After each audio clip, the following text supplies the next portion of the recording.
is up, guys? Welcome back to the channel. We got a couple things we got to do this morning. One of them is take off the strut brace on my car, as well as the engine cover. And the reason for that is because it's time to do another dyno.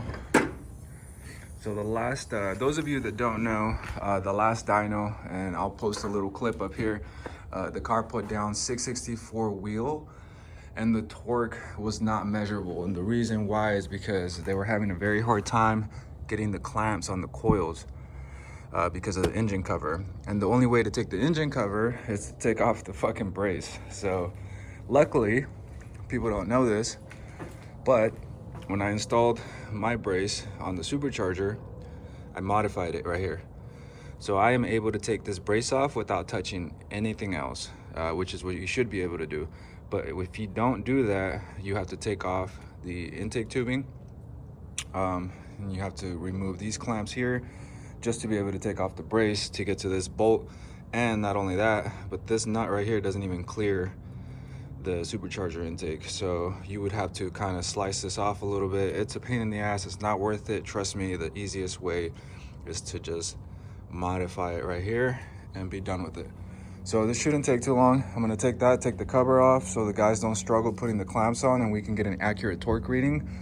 And another thing that we did is, oh, check out the new sign. So sick, I love it. It's just a small investment in the company so that I can get some motivation when I'm out here building fuel kits for everyone. Anyway, we did advance the timing 2 degrees on the top end to adjust a little bit of power that was left that could have been gained from the previous tune. So we're gonna try that.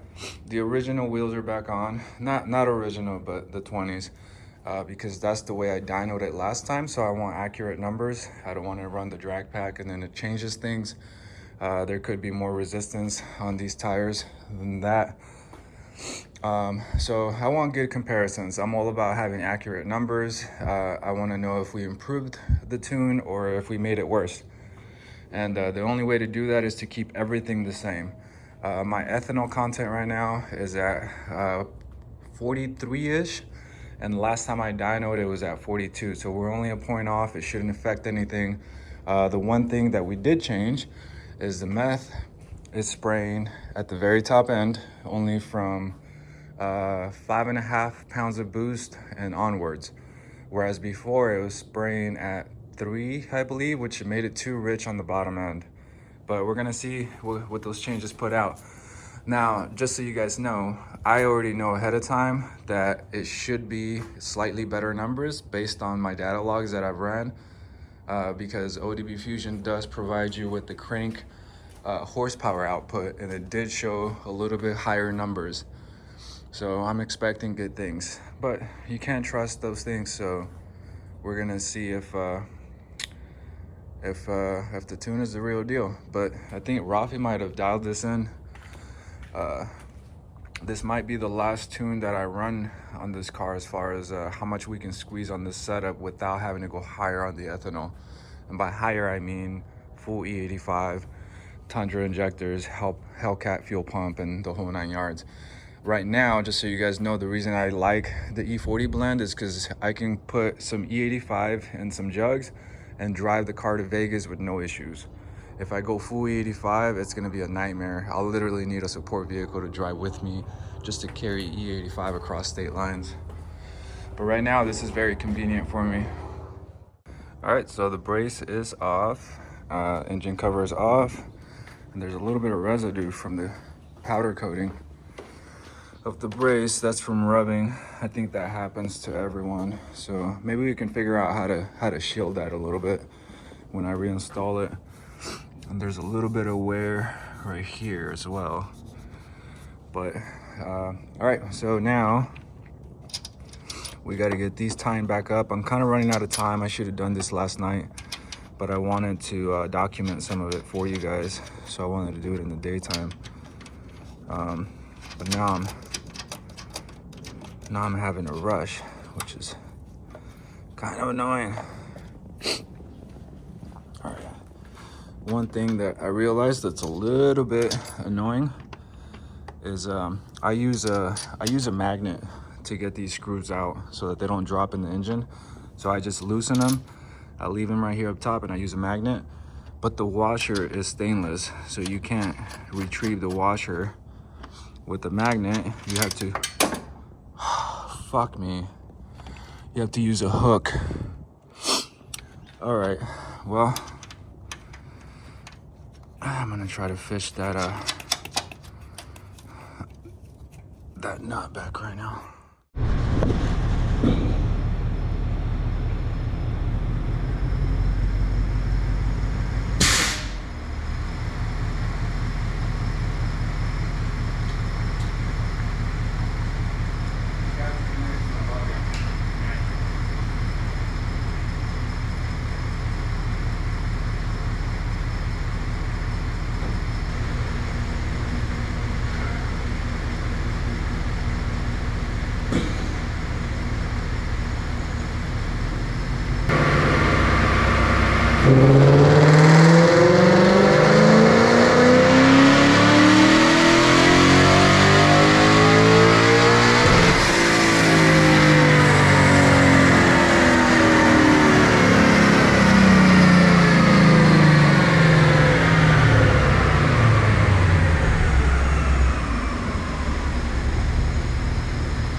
Okay, so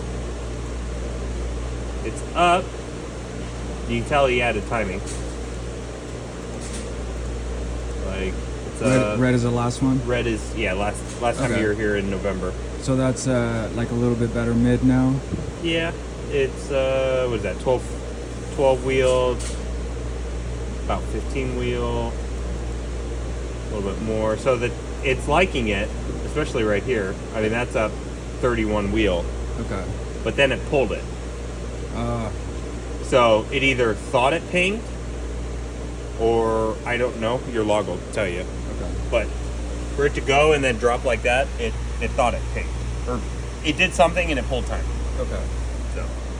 So I know I'm spraying the methanol right now at like 5.5 pounds. So it's a little bit higher. Last time it was kind of all through most of the boost. And I think looking at the logs before, it looks like the air fuel is a lot better. It's a lot healthier. Mm-hmm. It's closer to 11.3-ish. Mm-hmm. But the top's still a little bit harder to like dial in. I would figure out. I mean, something made it pull timing. That's the only reason it's going to drop that much right there. Okay. Why? I don't know. But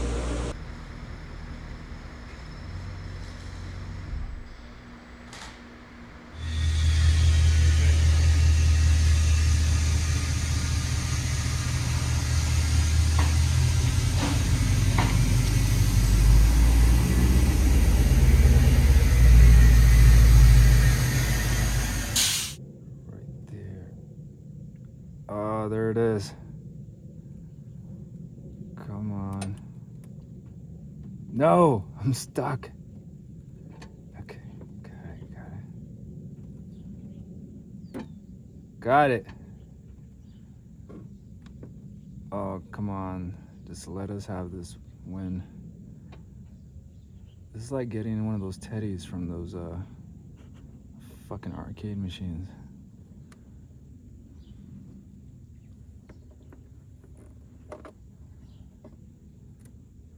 We got it.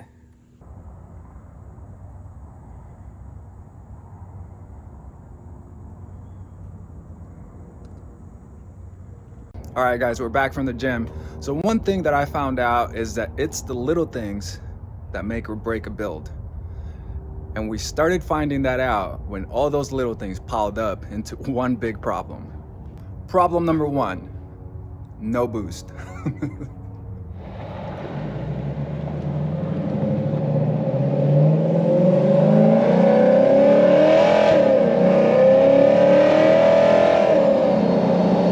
Still not seeing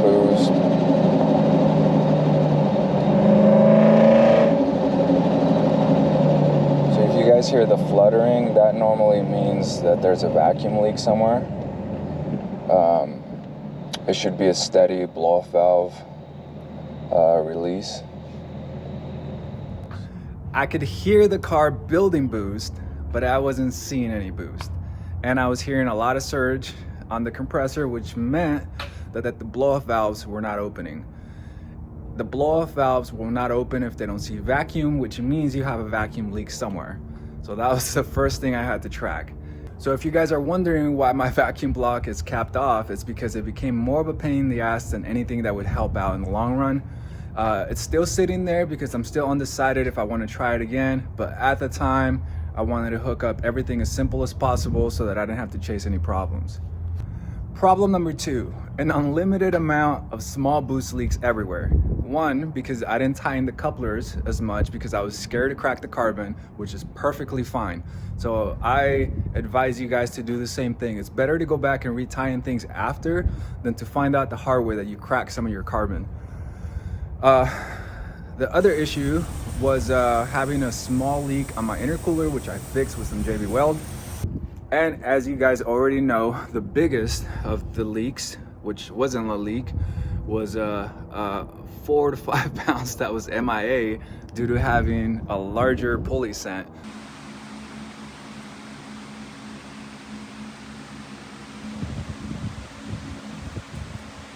So once Rafi sent that over, the car started building boost right away. But with that pulley came a new map. And I loaded that map, and the next big problem happened. Instantly, while I was driving, I could feel more power. And I hopped on the freeway, and I tried to get a nice little pull going onto the 101, and I blew a hose open. And I don't know if you guys know this, but when you blow a hose under boost, and you just started the car for the first time, you're gonna knock off your fuel trims out of whack completely. And so the car's gonna run like crap after that. So what was happening is under vacuum, I'm introducing a bunch of air past the mass airflow sensor, which is throwing the ECU completely off. So by the time I limped the car home and I re-tightened the coupler that popped off, the car was running like complete shit. Yeah, it's not liking it right now. All right, I'm gonna roll the windows down a little bit. It sounds like I'm able to, oh. Oh my God. Okay, I'm trying to get on the freeway. And the last time I was here, this was last night, after putting everything together, I popped the upper blow-off valve hose, and I went into fucking limp mode the whole way home. It was so bad, I thought I blew a cylinder. I was thinking the worst. I was like, what just happened? Because I wasn't sure. I was hoping that I popped off a hose, but I wasn't sure. You're not sure until you check it. Then I got home, put the hose back on, I found it, and I was really happy about it. The car felt great, but it was too late. I really didn't want to keep troubleshooting at night, so I put the car away. And then today my car runs like shit. Oof, oof, there we go. I'm basically having to limp out of first gear before I can get on it. God, there's too much traffic. Let's see if he's still mad when we pass him.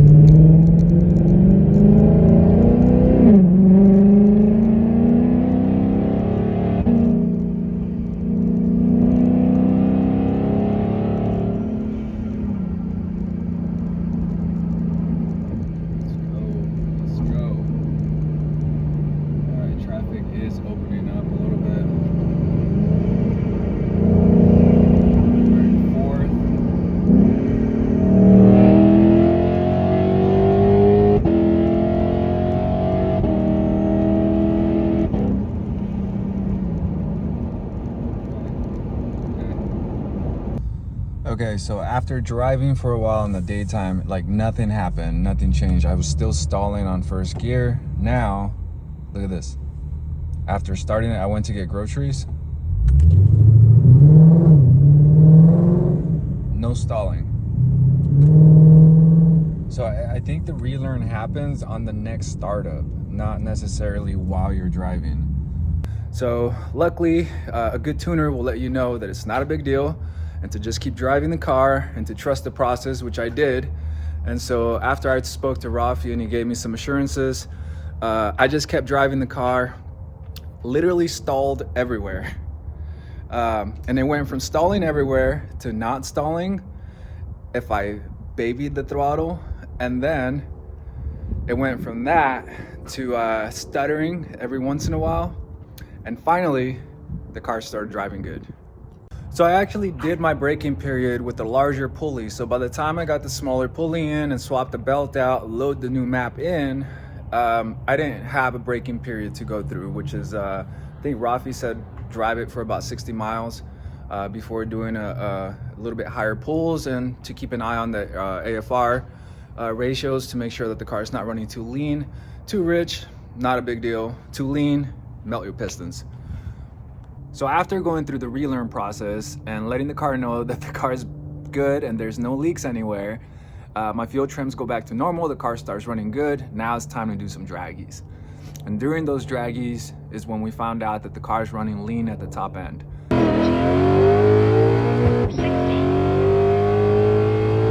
Even with the methanol spraying through the whole range of boost. So we needed to get some revisions done, and to get that we needed to data log some more. So I got a new tune that was rich as hell.